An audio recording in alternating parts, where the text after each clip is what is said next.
Wars are usually waged over land and resources, money and power, and occasionally merely hatred and revenge. However, in the case of the First Franco-Mexican War in 1838, the pleas of a disgruntled French pastry chef would bring two nations into conflict. This simple craftsman of cakes, who merely sought to be justly compensated for the damage rioting Mexican soldiers inflicted upon his shop, unknowingly setting into motion events that would have a profound impact on not only Mexican history, but also the history of their American neighbours to the north, and by extension, the rest of the world. His complaints reaching the ear of the French king himself, and serving as the perfect pretext to settle long-held grievances and recover unpaid debts, in a deadly example of how only the slightest spark can ignite already tense relations into full-blown war. After winning independence from the Spanish Empire in 1821, Mexico descended into a long period of instability and outright chaos, as powerful and ambitious men vied for control, resulting in 20 different presidents holding power over the country's first 20 years of life. The constant and often violent struggle between these competing factions unleashed a ruinous cycle of civil unrest, political intrigue, and deadly riots that threatened to destroy the fledgling nation and leave her lands vulnerable to predatory outside powers. As always, it was civilians who bore the brunt of this chaos, their private property frequently looted or even completely destroyed in the lawlessness and riots that engulfed Mexico's towns and cities, the desperate pleas for compensation usually simply ignored by those in power, the suffering of the ordinary man in the street of little consequence to the political elites. 1828 was an especially destructive and turbulent year. Just 7 years after gaining independence, Mexico teetered on the edge of a full-blown civil war, as competing factions threatened to tear the country apart. As faction loyalists fought in the streets for control of the country, large parts of the capital city were looted and even utterly destroyed by rampaging mobs, and although one side ultimately prevailed in this fierce struggle for power, the destruction wrought upon the ordinary inhabitants of Mexico City would have far-reaching consequences for the entire country. One of the many civilians caught up in this chaos was a French pastry chef named Remontel, one of thousands of French nationals who had settled in Mexico to build a new life. Remontel was furious after his pastry shop had been ransacked by a group of drunken Mexican soldiers partaking in the riots and subsequent looting. Believing that he deserved compensation for his losses, Remontel lodged a complaint with local authorities. However, his angry petitions fell upon deaf ears, as government officials chose to simply ignore the complaints of a man they viewed as nothing more than a humble, insignificant foreign pastry chef. After all, what power and influence could such a man ever hope to wield? Although his tale of personal woe would have normally remained unrecorded by history, the financial losses he suffered drowned out in a sea of similar stories, too numerous and trivial to bother documenting. Remontel refused to back down and simply accept his fate, and instead now directed his petitions to the French ambassador, demanding that the French government step in to defend the interests of the citizens living in Mexico.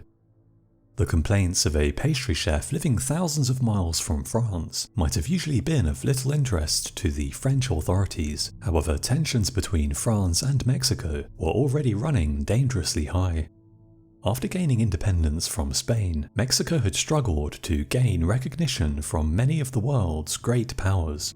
As a colonial power herself, France had initially been unwilling to establish formal diplomatic relations with Mexico, fearing that recognizing the independence of another empire's breakaway colony might also foster rebellious sentiment within her own overseas dominions. It would take years before France officially recognized Mexico as a legitimate state. However, this reluctance to support the new nation would not be forgotten by the Mexican president. Although trade between the two countries rapidly flourished, with France quickly becoming Mexico's third largest trade partner, The Mexican president refused to grant special trade privileges to France, along with every other nation who had failed to promptly recognize Mexican independence, resulting in significantly higher taxes levied on French goods compared to their British and American competitors, an imbalance that caused tremendous friction between the two governments. In addition to this trade dispute, Mexico had also failed to repay huge loans to France, and with chaos and instability raging across Mexico unabated, it seemed as though there was little hope of the debts ever being recovered. It was against this tense backdrop that Remontel's petition to the French government found its way to the desk of the French king himself. The plight of the pastry chef presented itself as the perfect pretext for war. After all, defending the interests of your common citizens in the face of a tyrannical foreign government is a far easier justification for war to sell to the public than the more mercenary motivation of recovery of unpaid debts and repeal of unfair trade terms. Supposedly outraged by the abuse and injustice Remontel had suffered at the hands of the Mexican government, the French demanded that 600,000 pesos be paid to compensate the pastry chef for his losses, an eye-watering sum at the time when you consider that the average pay for a day's work in Mexico City was around 1 peso. Of course, the French were unlikely to have genuinely cared for the complaints of an irrelevant expat pastry chef. However, the situation serves as a perfect illustration of how when tensions are already dangerously high, even the slightest offense or disagreement can ignite a full-scale war. Presented with such outrageous demands, the Mexican government understandably refused to pay up, and so using the claims of Remontel as a more palatable justification for conflict, the French dispatched a naval fleet to Mexico City in early 1838 with orders to blockade the main port of Veracruz until the Mexican government became more cooperative. Months of high-stakes negotiations followed as the Mexicans tried to persuade the French to lift the blockade which was rapidly strangling their economy. However, neither side was willing to back down and lose face. Frustrated by the unproductive negotiations, the French fleet unleashed a devastating bombardment of the fortress defending Veracruz on the 27th of November 1838, prompting the outraged Mexican government to declare war in retaliation, a move which was likely made in the heat of the moment and also a grave error. With this new escalation, France was effectively freed from any possible diplomatic fallout from the other great powers, and with her hands now untied, a small French military force consisting of around 3,000 men disembarked from the blockading ships and landed on Mexican soil, assaulting Veracruz, which they promptly captured and occupied.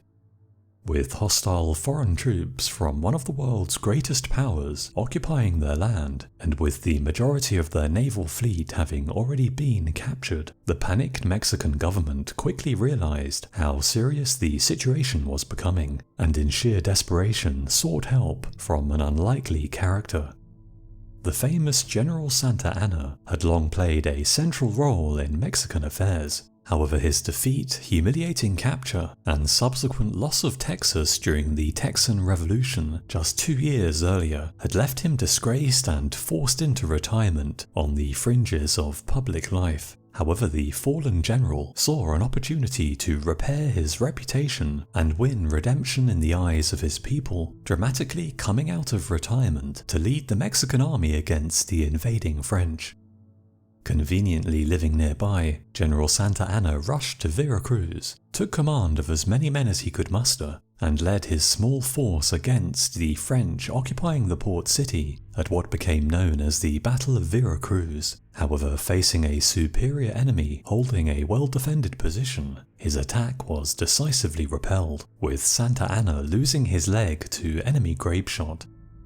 Despite adding yet another defeat to his tally, the doomed offensive was celebrated throughout the country, with the wounded general managing to restore his reputation thanks to a propaganda campaign, which saw his amputated leg buried with full military honours. The man who now styled himself as the Napoleon of the West, eventually rising to become President of Mexico on a total of 7 separate occasions after the Pastry War.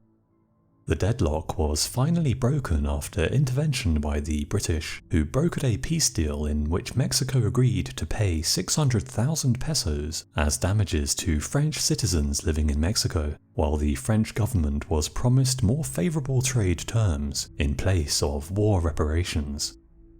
With the deal signed by both sides, the French fleet lifted their blockade and returned to France in March of 1839. However, although the Pastry War was brief and relatively small in scale, it would have major ramifications for the Mexican state and forever alter the balance of power in the Americas.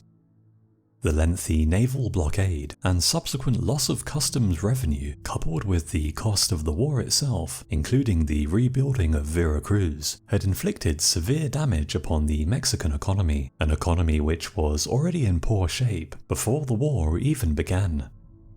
Now greatly weakened economically, Mexico was rendered vulnerable to the rising power of the United States in the north, who less than 10 years later would seize an incredible 50% of Mexican territory in the disastrous Mexican-American War of 1846, the doomed Mexican war effort led by none other than the now one-legged General Santa Anna, whose prosthetic limb was captured by American soldiers and sent back to the United States as a trophy of war, where it's still on display at the Illinois State Military Museum.